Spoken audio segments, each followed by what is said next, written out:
we go for a guided tour of Figaro number 77. Right, so this is the very bow of the boat.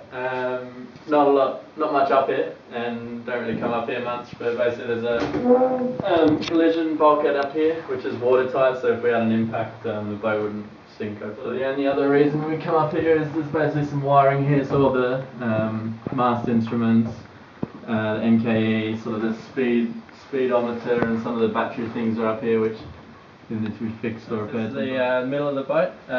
So the main thing we do here is we basically have these stacking nets. So every time the boat changes direction, we sort of move the gear from side to side. So the nets are on like a purchase system, and then all the gears in these bags which we move across.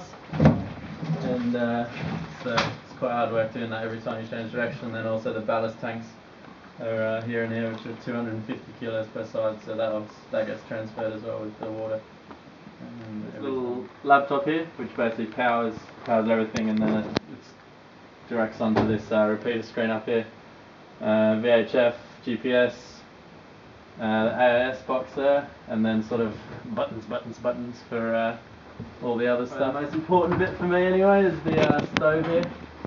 So that's on pretty regularly. The food for the Solarama, it's going to be sort of 2.5 days, so basically 4 freeze-dried meals per day, 4 to 5 on the middle day, and then we've got a few sort of gels, powders to put in water, like a few energy bars and things like that, and then we'll get a couple of bits of fruit to keep us healthy. The very back of the boat, the 2 rudders, sort of right at the back there, and this is the central tiller stock, which has the tiller on deck attached to it.